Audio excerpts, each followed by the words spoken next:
Assalamualaikum warahmatullahi wabarakatuh. Bapak Ibu, kembali lagi dengan saya di channel saya. Masih saya akan membahas terkait dengan tukin dosen, di mana pada hari ini itu juga teman-teman dosen PNS itu turun jalan menyuarakan terkait dengan tukin ini, di mana mereka mengancam untuk mogok mengajar ya, karena pemberian tukin ini yang dianggap molor ya.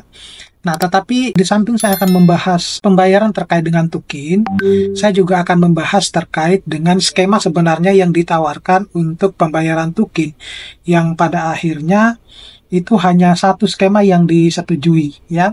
Oleh karena itu, tetap stay tune di channel saya, kita bahas ini lebih dalam.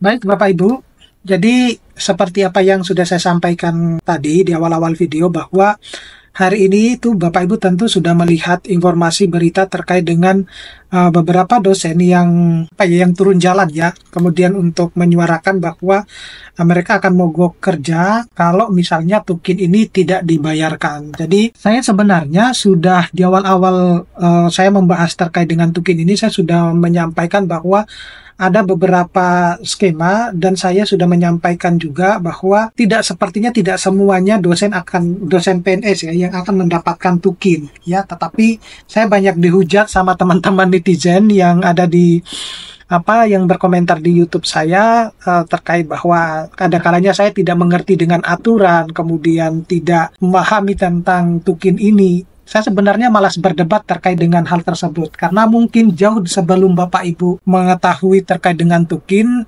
saya sudah mendapatkan informasi terkait dengan hal tersebut gitu ya.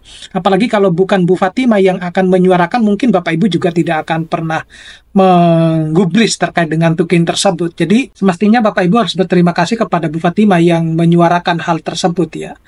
Nah, saya hanya cuma membantu menginformasikan terkait dengan pembayaran tukin tersebut. Jadi, kalau Bapak Ibu kembali menyimak di video-video saya awal terkait dengan membahas tukin itu, saya sudah menyampaikan bahwa sepertinya tidak semuanya dosen PNS itu akan mendapatkan tukin, ya. Jadi, hal itu juga kemudian disampaikan oleh anggota DPR, ya, terkait 3 skema yang mereka tawarkan. Nah, kenapa kok waktu itu saya bilang bahwa tidak semua dosen PNS itu akan mendapatkan tukin? Karena memang menteri sebelumnya itu tidak menganggarkan hal tersebut. Ya, jadi pada dasarnya menteri sebelumnya itu mungkin sudah mengetahui sebenarnya dosen itu juga berhak mendapatkan tukin.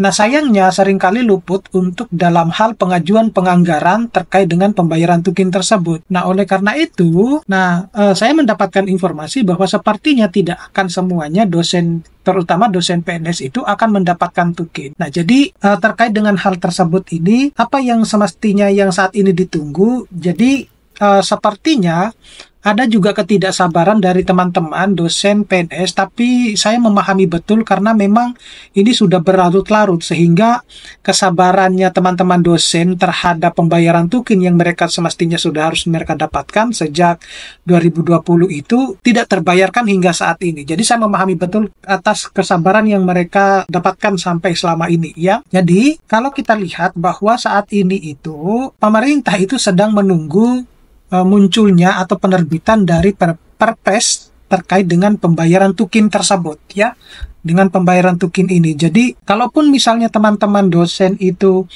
berturun jalan ya saat ini, itu sebenarnya ya sah-sah saja. Saya justru mendukung penuh biar nanti hak-hak teman-teman dosen itu bisa terpenuhi terkait dengan pembayaran tukin tersebut. Jadi bukan karena di kementerian yang lain mereka dapat, sedangkan di Kemendikbud sendiri itu tidak mendapatkannya. Jadi padahal kita adalah sama-sama dosen ya. Nah, saya juga tidak mau membahas kenapa kok hanya cuma dosen PNS yang mendapatkan tukin ya. Kenapa dosen non-PNS itu tidak mendapatkan tukin. Sebenarnya kalau saya tarik ulur sejarah awalnya munculnya PTS sama PTN itu, mungkin Bapak Ibu pada akhirnya yang nyinyir di YouTube saya, katanya saya tidak paham tentang aturan, mungkin kemudian akan memahami kalau saya membahasnya jauh lebih dalam, lebih ke belakang terkait awal munculnya PTS gitu ya. Nah, tetapi ya karena mereka juga taunya hanya cuma segitu, ya saya juga malas untuk berdebat dengan mereka. Ya, jadi yang pertama dulu, yang harus dipahami dulu bahwa ada sistem birokrasi yang mungkin tidak dipahami oleh dosen-dosen terkait dengan pembayaran tukin ini. Nah, apakah itu? Jadi, seperti yang sudah saya jelaskan tadi, bahwasanya di kementerian sebelumnya itu tidak menganggarkan. Nah, alasan kenapa tidak menganggarkan saya tidak tahu. Ya, saya belum boleh membicarakan atau membocorkan di dalam video saya, gitu. Nah, tetapi kementerian sebelumnya itu karena mungkin kebanyakan program, kebanyakan aplikasi yang mereka akan rilis ya, sehingga mungkin ini terabaikan di dalam proses yang semestinya teman-teman dosen itu mendapatkan tukin tersebut. Nah, oleh karena itu ketika Bu Fatima itu menyuarakan terkait dengan pembayaran tukin, maka muncullah isu terkait ini. Kemudian 10 hari atau 9 hari sebelum masa kementerian sebelumnya itu berakhir, itu mengeluarkan Permendikbudristek nomor 447 tahun 2024 yang terkait dengan pembayaran tukin tersebut. Nah, sehingga ketika berganti pemerintahan, berganti kementerian, kementerian saat ini itu menganggap bahwa ini bukan sebenarnya tupoksi dari apa yang mereka lakukan di sebelumnya gitu ya, karena sudah berganti kementerian gitu ya. Dan itu sah-sah saja karena memang bukan termasuk dalam penganggaran yang untuk kementerian saat ini. Nah, tetapi terlepas dari semua itu Bapak Ibu, yang perlu juga Bapak Ibu ketahui itu adalah pada akhirnya ada 3 skema yang ditawarkan ya untuk pembayaran tukin ini ya.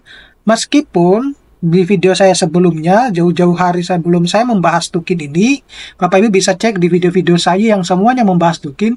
Di situ sudah saya sampaikan bahwa sepertinya ya tidak semua dosen untuk saat ini itu akan mendapatkan tukin. Jadi ada dosen-dosen dulu yang diprioritaskan. Kalau dibilang bahwa apakah nanti dosen PNS itu akan mendapatkan, ya tetapi dalam waktu dekat ini tidak semua dosen PNS dulu. Ya, tetapi ada yang diprioritaskan. Nah, seperti apa yang diprioritaskan? Yang diprioritaskan itu adalah dosen-dosen yang tidak mendapatkan remun di kampusnya dulu. Nah, itu jadi seperti misalnya dosen DPK itu ya, ataupun dosen-dosen di PTN-PTN yang lain yang tidak menerapkan remun gitu. Nah, ternyata itu sudah diperkuat dengan apa yang disampaikan di DPR. Jadi ada beberapa opsi ya yang ditawarkan. Jadi ada 3 skema yang diusulkan untuk tunjangan kinerja tukin ini bagi ASN di perguruan tinggi.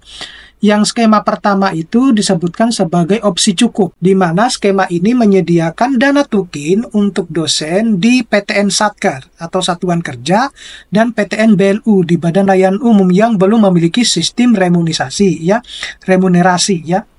Gitu. Jadi sekali lagi saya tekankan bahwa yang diprioritaskan itu adalah di PTN Satker dulu dan di PTN BLU yang tidak memiliki sistem remunerasi. Kemudian skema yang kedua itu ditunjukkan kepada PTN BLU yang sudah memiliki sistem remunerasi, tetapi tunjangan ada yang saat ini masih lebih rendah dibandingkan dengan tukin yang diusulkan.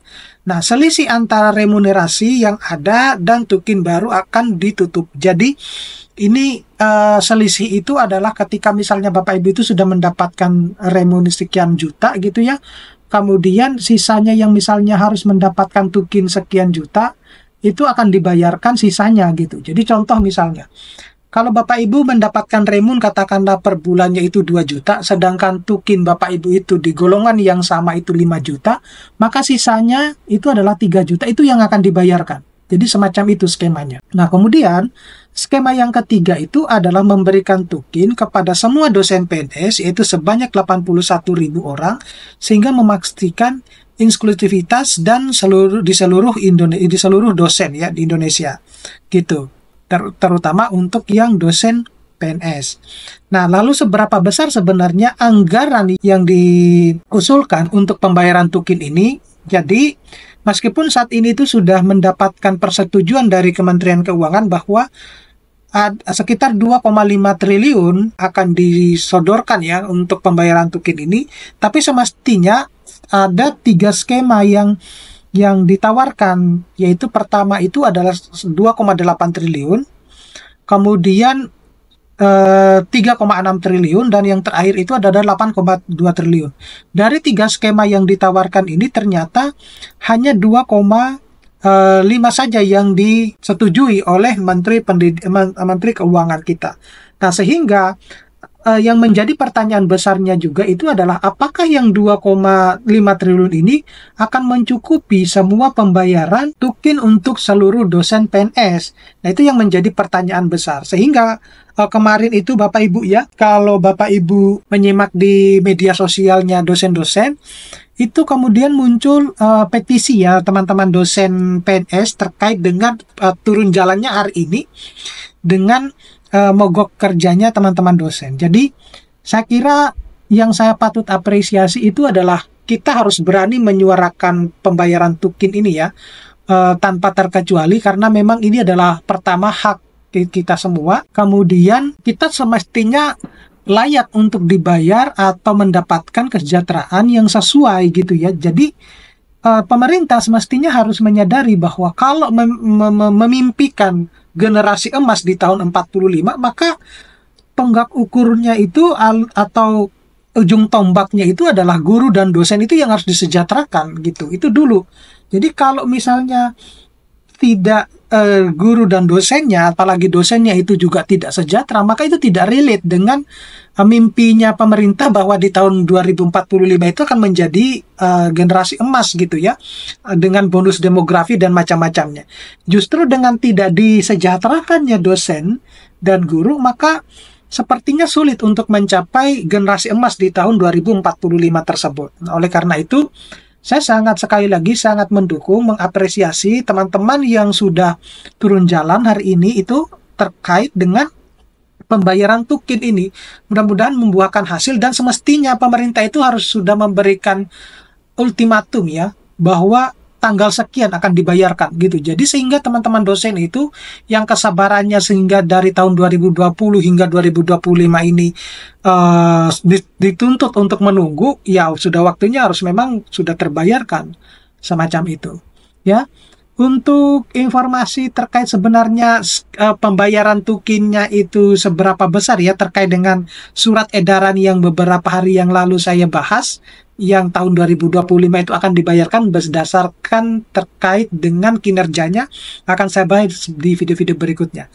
Tapi sebelum saya tutup Bapak Ibu, bagi Bapak Ibu yang membutuhkan e-book, kemudian prompting untuk menulis artikel jurnal internasional, ataupun skripsi, ataupun nanti prompting untuk menulis artikel ilmiah dari skripsi mahasiswa, Bapak Ibu bisa mengklik deskripsi yang ada di video ini maupun di Instagram saya. Terima kasih, saya Airi. Assalamualaikum warahmatullahi wabarakatuh.